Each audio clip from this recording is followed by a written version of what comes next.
Hi, I'm Tamara, Hi, I'm Chris. and we're the Satterfields. We're here to tell you about our breast cancer journey. So I think the biggest part of our journey was we got married in March, and we found out we were pregnant in May. And then along that journey, we began visiting some doctors, and the biggest thing that happened was I was complaining about pain in my upper shoulder.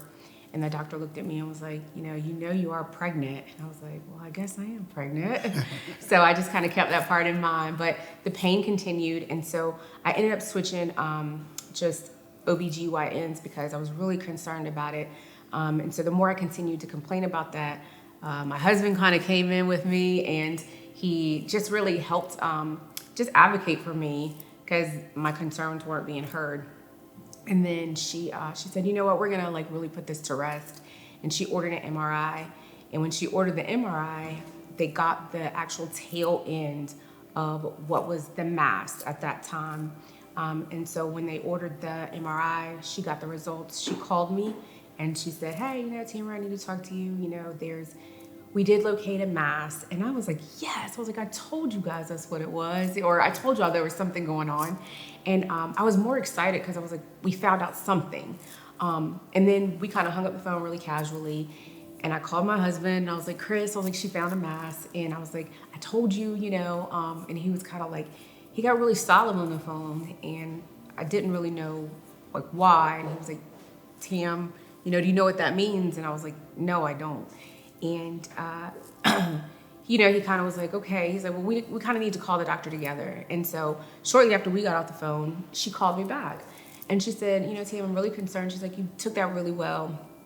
And I went on to say, well, I don't really know what it is. I don't really know what's going on.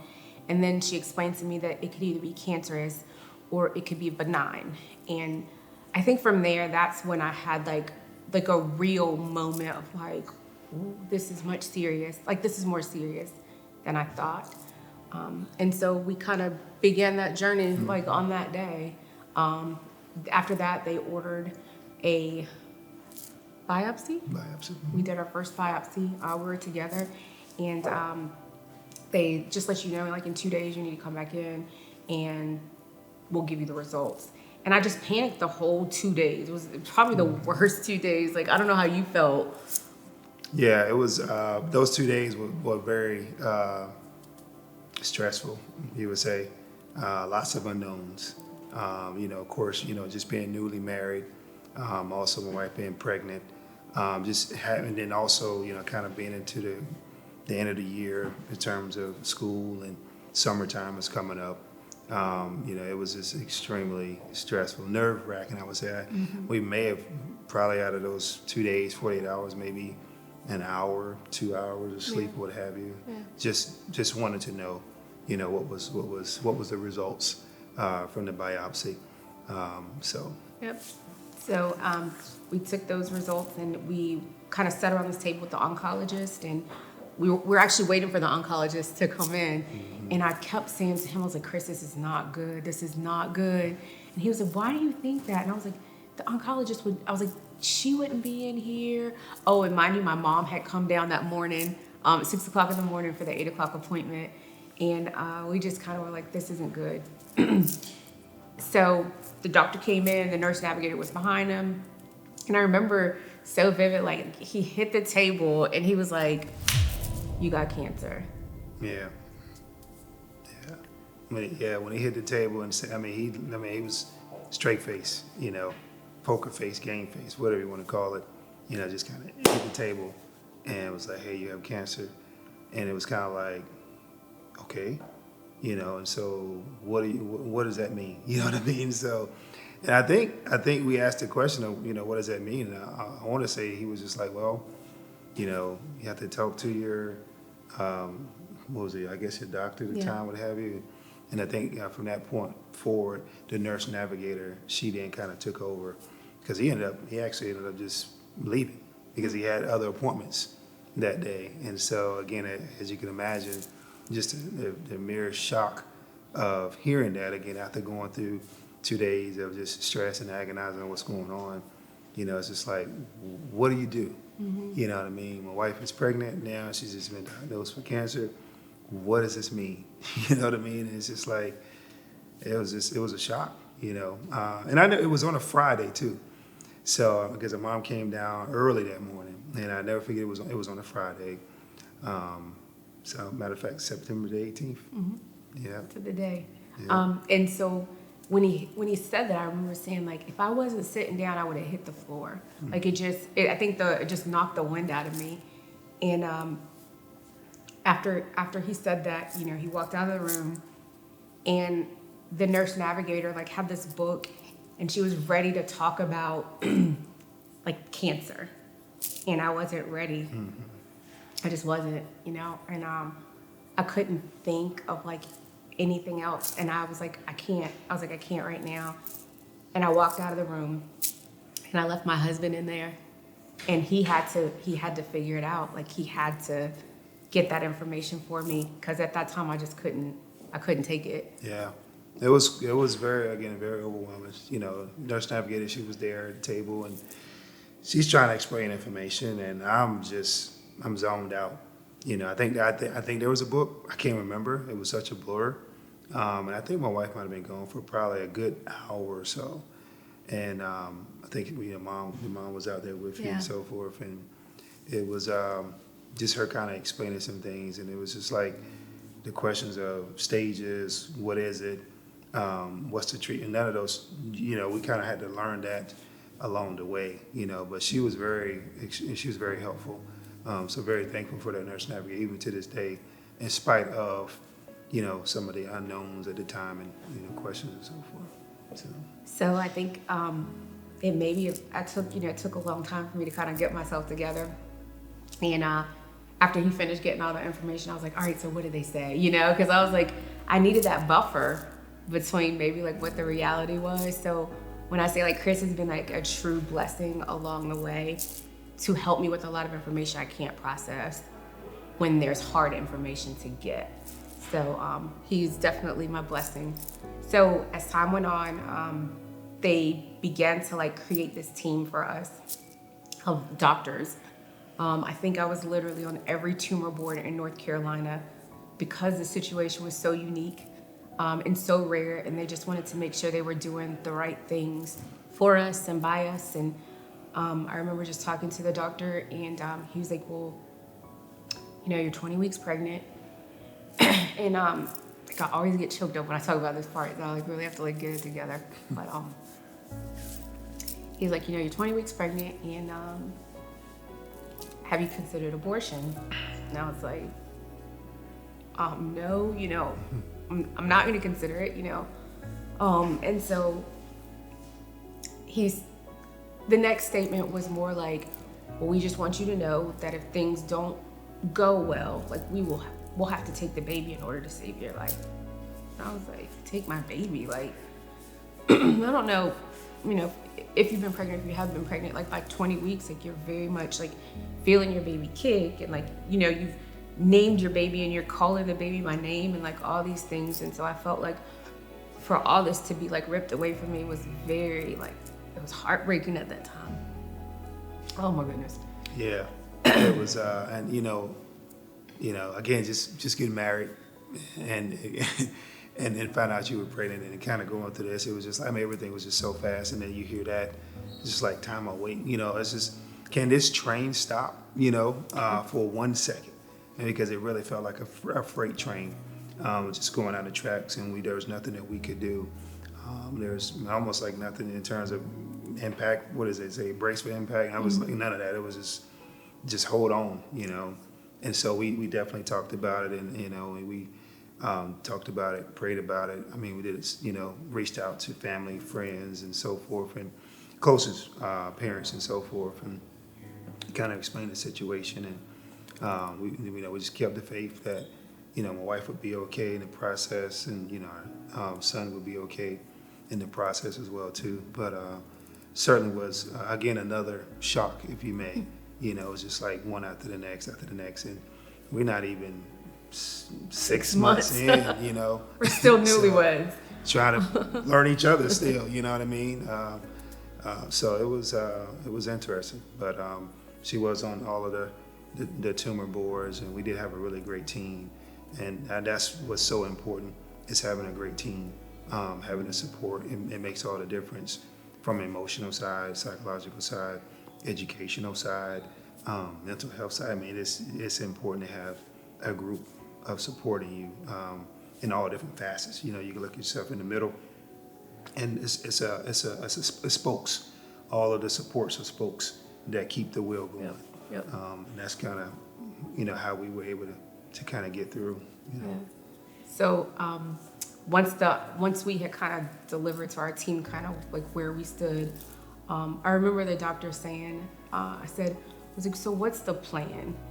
And she said, my goal at this point is to save both of y'all's lives. And I was just like, I was so relieved, because I needed to hear that. I needed to know that they were on the same page that we were on, and they didn't have like a different agenda. So as time moved on, they gave us the plan, and they told us that I would go through 4 chemo treatments with my son. We had already named him. His name was T, so we'll just call him by name. We would go through 4 treatments with T, and the reason why they were okay with these 4 is they felt like there was enough like literature, and that there was enough research that these treatments were safe. So we went through those 4 treatments with him. It was hard. So you talk about not only being sick from chemo, but you're also sick from, like just being pregnant. And I don't even know if I gained any weight during that time, but it was still, a lot of emotions that, I was kind of going through. And, just being pregnant, you're like, man, I'm getting fat. And then I had lost all my hair. And then, I don't know, like what else did I was emotionally just up and down. And Chris did just a really good job of just keeping me grounded, keeping me solid in that area. Because there were so many unknowns. And I don't want to say I was a guinea pig, but, in essence, I was kind of the one being used to see like what would be next and how this would be helpful. So we went on and we did 4 chemo treatments. Do you remember what they were, Adriel? I can't remember the name. Yeah, AC. AC was one of the treatments, and I remember we went to the kind of the outpatient clinic. I guess all my outpatient clinics, what have you. So I felt like it was every Monday. Week. It felt like it.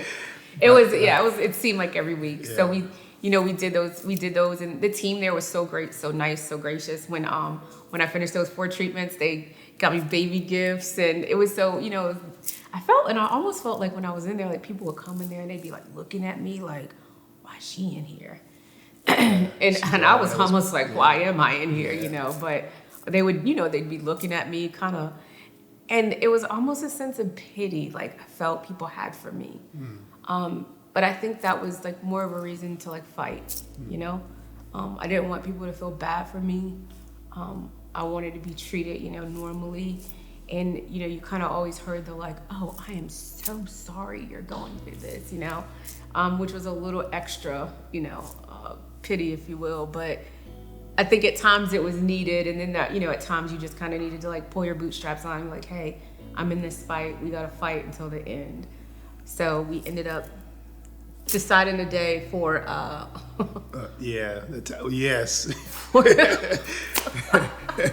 This is so bad. I don't even know if we should say this. All right, but we're going to say it anyhow. So we went to the treatments, and so insurance, that was a factor, right? And so we was like, well, we got to have this baby before the 31st of December. Because if not, it rolls over, and then your insurance, kind of kicks in terms of your having to meet deductible and those things there. We're like, we're not trying to hit the deductible in January. Right. And so, but my wife, so we went in. I say we went in. She went in, and they induced her.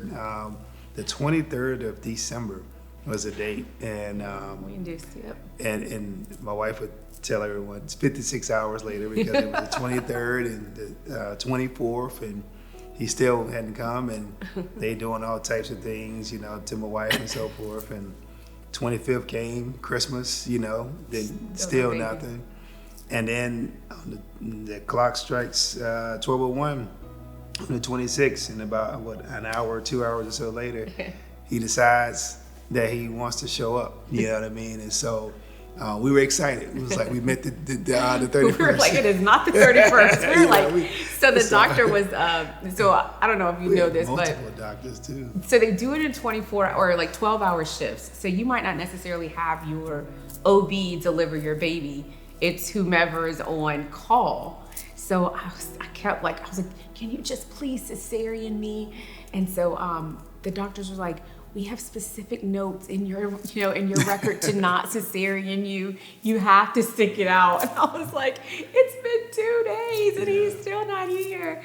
And so I think people were calling Chris kind of like, you haven't told us the baby was here. And he was like, the baby's not here. It was like, what's going on? Like, still in labor, And so that was really neat, And when he, it was funny because my mother-in-law she was there at the time as well. When actually some doctors came in around that time and they were like, hey, it's that time and so forth. And my wife actually told me I think it was that time. My wife's done a great job. I'm telling you, my wife has, I say this jokingly, but my wife does a tremendous job of researching and advocating for herself. That's one of the things that I've learned in this process is that you have to research and ask questions. My wife's not afraid to ask any doctor any question, regardless of the years of experiences, their national renown, whatever they are.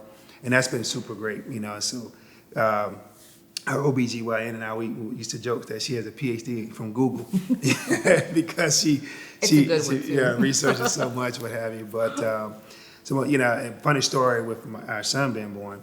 And so, I was there, I was holding her hand and my mother-in-law was on the other side, but I was facing the wall. I was facing the wall and they were like, did you see him? I was like, yeah, I saw him, but she gave birth and I promise you, he looked just like my wife when he came out. I was just like, what in the world? Like, this is amazing, you know what I mean? And so after that, took place, it was a joyous occasion. It absolutely was. Very joyous occasion. That was, I think, during that journey, we needed that glimpse of hope, we needed that to go well. I mean, and even though it was, a long journey, right? It was like 56 hours. It was, okay, it went well. He came out healthy, 5 pounds. And I was like, man, 5 pounds. And he was early. He was at 34 weeks. 34 or 35? 35. 35, I think. Yeah, he was early. Yeah. So he went to the NICU and he stayed there for about an hour. And the craziest part, so he went to the NICU and he was in there for a week. And just as fast as I gave birth, I was back in the chemo chair like that next week. And so just kind of like getting that glimpse of hope, but then like remembering like, hey, but the fight's not over, right? Like you got to keep going. Yeah. So after my treatment, I went, I rushed down there to the NICU to spend time with them. And it was good because I needed him and I needed to know, like, I needed to see his face. It's like, hey, this was part of the journey and it's like a great joy to have. So once that happened, we finished up chemo. I did the rest of the treatments. I can't really remember how many it was, maybe 12 of those treatments every other week. And when we got time to have surgery, super excited because we're like, okay, now we're going to be done with this and we're going to, kind of move on. So I wasn't awake, but I guess when the surgeon came out, he came out mid-surgery. And my mom was there, my dad was there, my husband was there. And they kind of were like, I guess he told them the news that they couldn't remove the whole tumor because it was so embedded in like arteries and veins and different things. And so they were only able to get maybe a half of it out. So the rest remained. And when I woke up from surgery, everybody was kind of not in a great mood, but not in a down mood. I knew something had happened, but I wasn't quite sure what happened. And they didn't tell me immediately like what happened because they just didn't want to like kind of take the wind out of my sail. And so as I got better, I was like, hey, how'd it go? And then they kind of broke the news to me. Like my husband, again, the buffer, he broke the news to me kind of like, well, it went really good. They're going to radiate the rest of it, And so they kind of gave it to me that way. And I was like, oh, okay. So I took it well, but, not really realizing that the surgery wasn't 100% success. So I think that anytime Chris or I have like gotten news, there's always been like still a sense of hope of like there's still more, like we still have a chance. So they radiated it. By this time we had moved to Duke because now the like it had just become a little bit more complicated. And go ahead, honey. I was gonna say, if I can interject, before we got to Duke, again, advocating for yourself, my wife, phenomenal job, and there's nothing with, some of the local hospitals and those things there, but they're limited in their resources and research as well too. And so at the time, the oncologists, shared a little bit, which, I then began to advocate a whole lot more. Not that it wasn't before, but I was pretty teed off this time here because in the last appointment before we transitioned, everything was the oncologist was basically like there was nothing else that they can do. It was like, what you mean there's nothing else that you can do? So basically they were sharing that they've done all the treatment they can do, and they would basically let it take its course, and that was unacceptable. There's got to be a way. Yeah. And so my wife, again, doing research, and she found the doctors, a team of doctors, phenomenal team of doctors at Duke University, and we started that process of the radiation.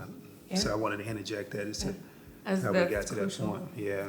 So we moved to Duke, and team of doctors there created a plan, understanding everything that had already taken place, and so we did kind of immunotherapy, and then we also did radiation. Maybe about 3 months after radiation, we did another scan of the area, and it was clear. It was gone. And so we were super excited. We were like, yes, our lives are back to normal. We have a beautiful baby, family, like we're gonna move on. And so I also had a local doctor that I would see. So that was a great thing about Duke, is Duke was about 2.5 hours from our house. So the treatments that I would need to get at Duke, it wasn't always convenient for me to drive 2 hours just to get treatment. So they paired with the local hospital so that I could get treatments locally, but then also see the head oncologist at Duke. So that was really good how they worked that out for me. And then at the end of that, my local oncologist kept saying, hey, we need to get some blood work from you, just make sure everything's okay. Let's kind of keep this train on the right track. And I guess she saw the blood work was rising, and she said, hey, we need to scan you again. I was like, really? She's like, yeah. And I was like, why? I was like, it's done, it's over, let's not, She's like, no, we need to scan you again. And so I got scanned again, and I had recurrence. And I think I probably took that news just as hard, if not harder, during that time. And I called our local, so at the time it was COVID. And so we were going to an online church with our friend Olu, and he was just, he had really been there for a big step of the way. And I remember we called him probably at midnight, and they like prayed with us. I mean, it was so, we just needed community, and we were in COVID. And to get that news and to not have anybody to like be able like to touch or to reach out to. So we will always be grateful for that, for that friendship that they've been to us. So then we knew that we were back in the fight again. So we fought again, and we kind of just knew like, we're up. So we took this journey again, and this time, instead of going like through treatments, what we ended up doing is we did the surgery route. So they said that, hey, surgery, we didn't do surgery last time and it wasn't a success, so maybe we can do surgery and get clear margins. Had a great surgeon. She went in, did her very best to get like clear margins, but it was so close to my rib cage. It was 1 centimeter, like 2 centimeters away from my rib cage. She just wasn't 100% confident that she got margins. So then they went in and they had an orthopedic, am I saying that right? Like a plastic surgeon? No. What's the bone doctor? It was three surgeons. Mm-hmm. So my wife had in that week, she had 7 surgeries in 6 days. And my wife can probably tell you the story better than I can. Articulate it better. But it was 7 surgeries. So she had 1 surgery one day, I believe at the time they cleared out some things, and then the next day she had some partial of her ribs removed, and then the next day I think that's when I call them plastic surgery. But sorry about it, reconstruction, took place and so forth, and that was like, and it was more than that. I'm missing some, but it was a lot of surgeries because I think everyone had to do multiple. No, you're fine, go ahead. Am I messing it up? So, and then she also from that, so at this time she's in Duke at Durham. I'm in Charlotte, and so and we also have we're a blended family, so we have 2 girls as well, 2 older girls, and so we're going through this process. I'm back at Charlotte with the kids. She's at Duke. I think my mother-in-law was there, so I would go back and forth, for her surgeries and so forth. And my family lives in Raleigh, so my aunt might have stayed there, one night or something like that, what have you. And so just back and forth. And then I think I was in Charlotte one night, just never forget. And this is where the multiple surgery, I believe, came in. So my wife, they were doing all types of holistic medicine, because this one particular doctor, he wanted to share this one, the leeches. I don't know what you about. Oh, well, wait, before we get there. Before we get there, okay. So I'm like, what? So we went in for the surgery. They went in and they got the margins weren't extremely clear. Well, they were clear, but it was still so close to the bone. She wanted to make sure that it hadn't actually spread to the bone. So then she went in and she called, I guess it's an orthopedic surgeon, like the bone surgeon. And then they went and cut 3 of my ribs out to ensure that it had not spread to the bone. Yeah. So I went back in for another surgery, and then we had to wait for the results of that to come back for them to decide kind of what our next move would be. So once they got the results that the bone was clear, then they went back in and they did what we call a lat, which is where they take the back and they try to kind of like reconstruct so much of the tissue that they've removed. Now, mind you, I had done radiation previously, so the skin was dead. So when they tried to do the lat, at Duke, they have the fellows that come in and they'll check you around the clock. And I remember this guy kept waking me up in the middle of the night. And I'm like, well, please just let me sleep. I'm so tired. And he's like, Miss Satterfield, I'm so sorry I keep waking you up. I'm just really concerned about this lat. And I was like, what's wrong with it? And he's like, it's just the discoloration of it. I'm just really concerned. So he called the doctor in, and the doctor was like, oh, you could see it in his face. And I was like, what's wrong? And he was like, well, it's not good. He's like, the lat is not, it's like the blood flow isn't good. And so I was like, does this mean another surgery? He's like, no worries. I was like, okay, so what are we gonna do? So he's like, we're gonna put leeches on you. And I was like, leeches? I was like, what in the Abraham Lincoln are we doing? Blood-sucking leeches. It's crazy. So they have these leeches that they're like attaching to me, and they're trying to get the good skin and the bad skin to like connect. And they're saying that the leeches do something to make the blood flow like connect. So they would start out like really, really skinny, and then they would, they would put them on you, and then they would get fat. So like every hour, they were supposed to come and like change the leeches. Well, mind you, it'd be like, this is every hour throughout the night. And so these leeches were getting fat and they would fall off. And so you know how it is, like you're in the hospital with like a gown on, and I'm like, this leech is like in the bed with me, So I was so nice to the nurse. I was like, ma'am, could you come not at the hour, but maybe like 10 minutes before? Because like the leeches are in the bed with me, I was like, so she was like, yes, Miss Satterfield, we're so sorry, So I literally slept with leeches throughout that second surgery, but it was not a success. So I don't know if that's still a practice, but it didn't work. So that's when they had to take me back in for another surgery. And they had to do reconstruction again, but it's like a 2-part surgery for that. And it was a lot. So it was probably like 6 surgeries within like that time. And I can't remember like everything that happened, but after they found out the leeches didn't work, then they had to like come back, do some wound care. Then I had to go back into surgery again. So we ended up leaving the hospital, or we ended up kind of finishing out that journey, and I had to stay in the hospital for about a week just to make sure that that reconstruction went well. So we felt during that time that like, okay, we have done it all now. We've gotten rid of bone, we've gotten rid of tissue, margins came back clear. So we just really felt that we were in a good space. And then we started kind of moving on and kind of getting back to normal. Life was going back to normal. And my oncologist, again, hey, let's make sure we're checking your blood work. And she said, hey, we need to rescan you again. And I was like, oh, you know. So we rescanned, and I had recurrence again. And I was like, what is going on?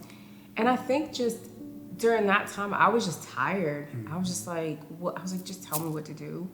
And she was just like, you know, I hear this really great, you know, drug is out. I hear such great things about it.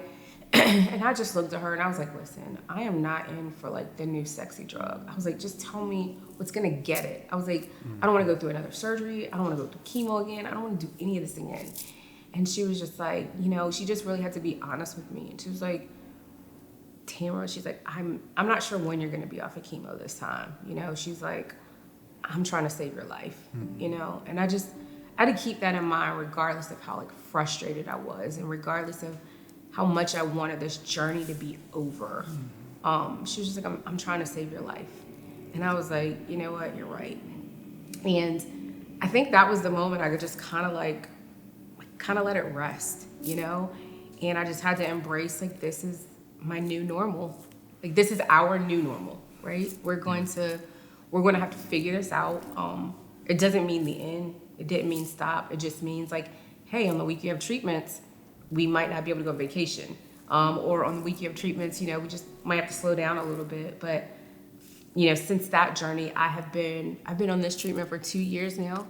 We actually had to fly up to New York. We flew up to New York. Oh yeah, forgot about that. Yeah, so we after the surgery and after the recurrence and what have you, so we ended up, again, my wife, you know, with her connections and just her research and those things there, found a place, I can't remember the name of it now. Kettering Sloan. Yeah, up in New York. And so we just, you know, I don't know how we did it. You know, we just, you know, scrounged up the money, took a flight, got a hotel, saw the doctors. She told us about this new medicine. And so the question was, well, can we get it, you know, down where we live in North Carolina, what have you? She was like, you know, yeah, I think so, and so forth. So we was able to get that connected with her oncologist at the time, what have you. So we've been everywhere doing everything. And they both confirmed the same medicine. So we went there for like the second opinion. And so she confirmed, I guess I would do the same thing that your local oncologist is doing. So I was like, okay. So we went ahead and we started that treatment. And she was really honest with us too. Yeah. She said, you know, she's like, if I were you, I wouldn't stop the treatment. If I were her, I wouldn't stop the treatment either. Because that was my question. I was like, do I have to do this for forever? And she was like, if I were her, I wouldn't stop the treatment either. She's like, you've had 3, you know, this is your 3rd occurrence. Like, if we stop the treatment, you know, we don't know what it would be like. So after 3 months of being on that treatment, I got scanned, no evidence of disease. And so that's been like a blessing. It's been not the way I wanted it, right? It's not been the cure that I've desired. But, you know, we've always believed like even like slow miracles and even gradual miracles are still miracles, you know? They're still miracles. And we've been so happy to like be blessed to have this miracle. And I mean, life is a miracle, you know, to be told that your body is not ready to produce life, and then to see that your body can still produce life, it's a miracle. It's a miracle. Yep, absolutely. Yep. I think what gave me hope was I have 2 really good friends, my friend Kia and my friend Tiffany. And I remember like telling Chris, I was like, I really feel like I'm in this journey like by myself. And I talked to Kia, and Kia was like, you know, Tam, you are not in it by yourself. And she was like, you know, you call me anytime at like midnight. I mean, we all have these young families that are growing and like doing all these things. She's like, call me anytime at midnight, you know, it doesn't matter, you know, you call me. And I think just knowing that I wasn't there by myself. Like I have my husband, he's like my pillar, right? But then I know that he also got like tired too. Like, he got tired along this journey. And so I needed to not exhaust him. And it was always so great, like, when I could reach out to other people and they would not, like, turn me away. They knew, like, I needed them. So I think my biggest hope has probably been, like, tea, of course. Like, gosh. But then just wanting to, like, see other people win, you know? I've been able to share my story a few times, and every time I share, it's a little more cleansing, right? It's a little more cleansing for me, but then they're also like, wow, like, if you did this, like, I can do it too. So. I would say for me, I think my biggest hope is my wife.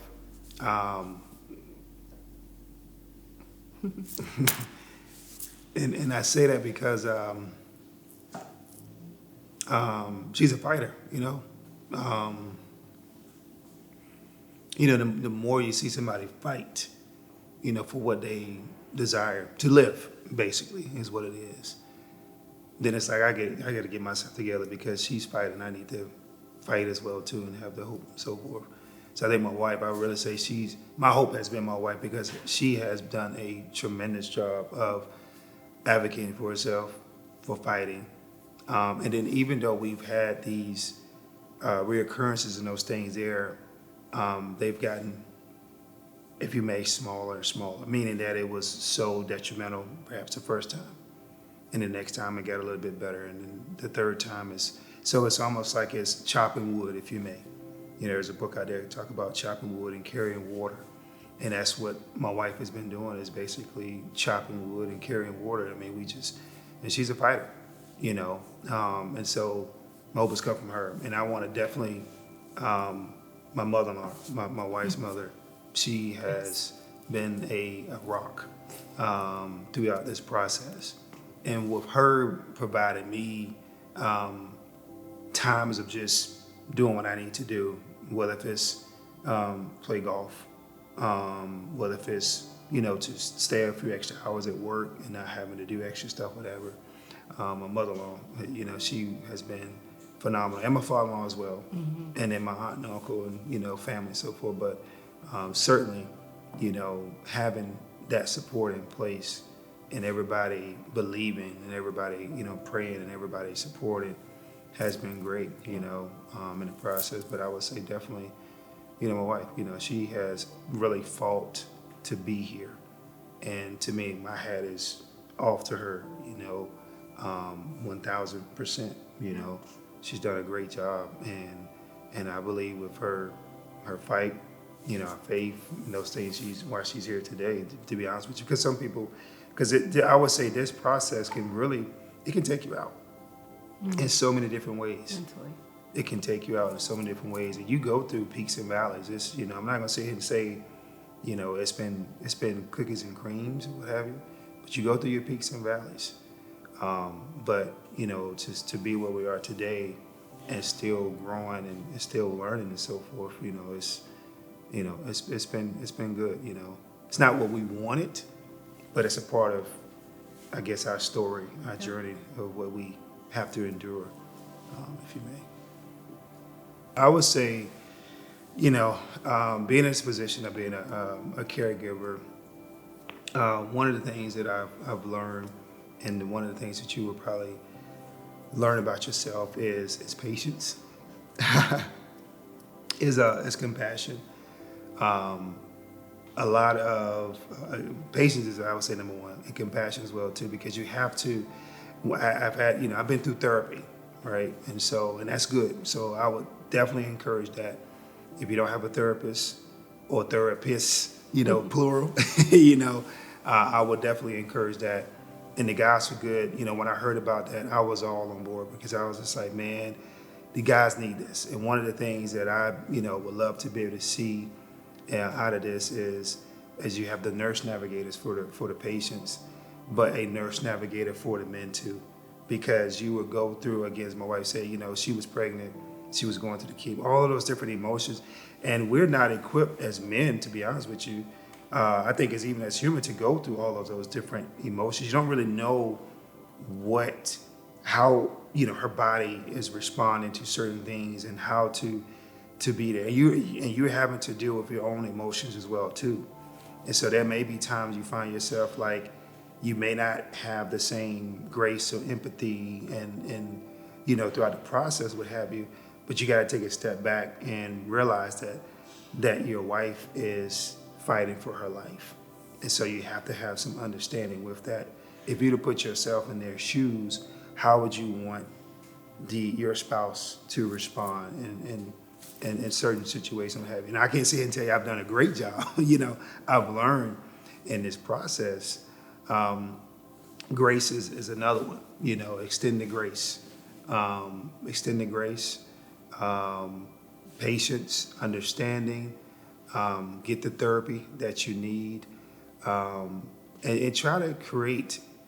This is something I say this.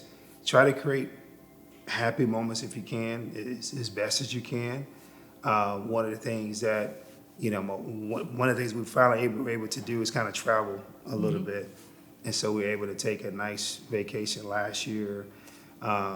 We did a little bit this year, but I told her this year, I said, because of our destination trips last year, I said, this year, I said, I want to make sure that I try to save as much money as I can so we can take another trip, because that's something that she likes to do, And that would be another one as well, too. Try to get to learn your partner. I can't say I've done a good job, but that's just something that you have to try to learn your partner over and over and over again.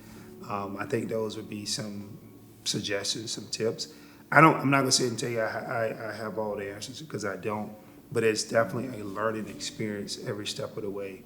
I think, and honestly, like our marriage was on the brinks at one time. Like, yeah, it was rough. It was rough. Rough. It was rough. Like, we didn't know if we were gonna make it. Yeah. And I think that's when we both had to like jump in and not just be committed to my healing, but we had to be committed to each other during the process. Because I don't know, like, I think we were both scared. We didn't know what outcomes were gonna look like. And so with that, there was a lot of like, just, hey, what are we gonna do? What are we gonna do? And we were so committed to like beating cancer that we forgot that we were still married. like, we still like needed to be married, and we still needed to grow. And so I would always say, like, don't forget the marriage. Don't forget that, because it's important. Because then after you beat cancer and you're still there, do you still like each other? Do you still love each other? Because there's a lot of things that may be said that, I mean, I know I've been unkind, right? Just because chemo, and probably part of that's just naturally me. But, but when it's all said and done, you still want to come out of this journey with your partner. Yes. And you guys thriving for future things. Yeah, definitely key. I have to agree with that 100%. Is, the enemy is cancer, but the enemy is not each other. Yeah. And so you're in the ring with cancer, not in the ring with each other. Yeah. So remember that. Remember that. You're there to support. You are each other. You're in each other's corner. While your wife was out in the ring, she's fighting. You're in the corner. You're the cut man. You're the trainer.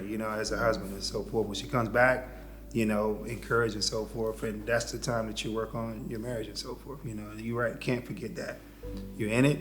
You're committed. Remember the covenant. Remember your vows. I think that's so key. I think nowadays you figure with the cancer and all this other, just society in general, you forget, just naturally why you're doing this. But you have to remember we're doing this because we, love each other, and we believe we're supposed to be together, and all these different things here. And just remember, you're not each other's enemy. The enemy is, the cancer. The enemy is outside or what have you. You know what I mean? So it's a great point.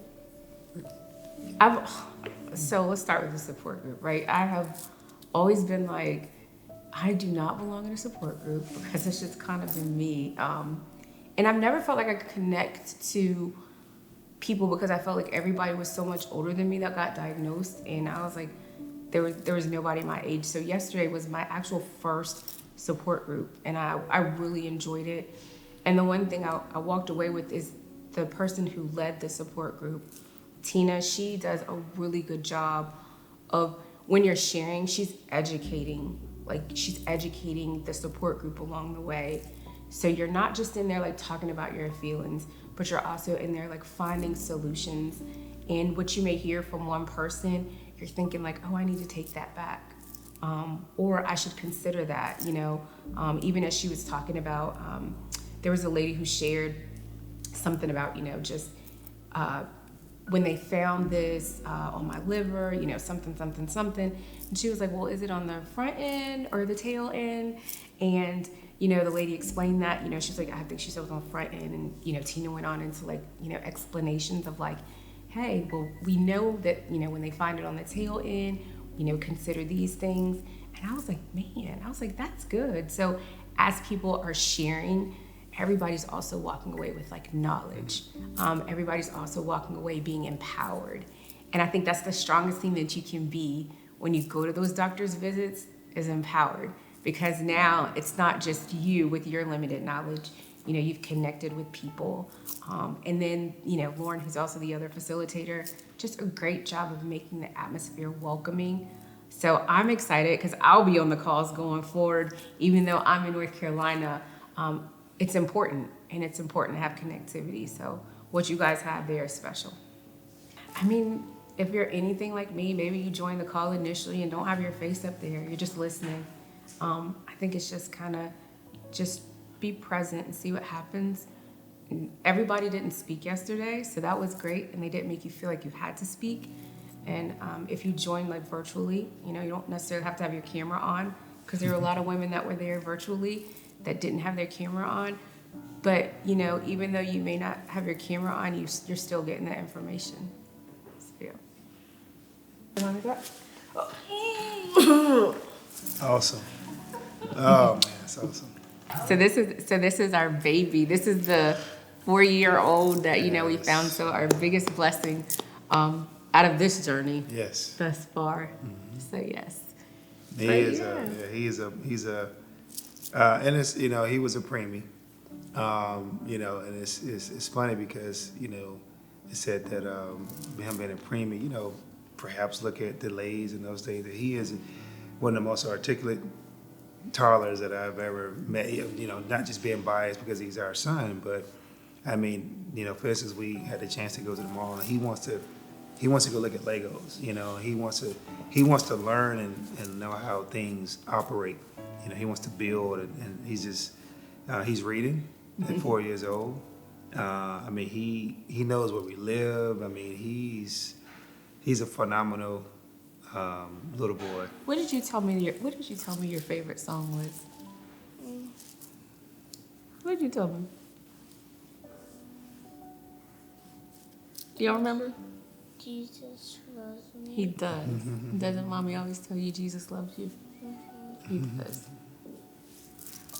Good job.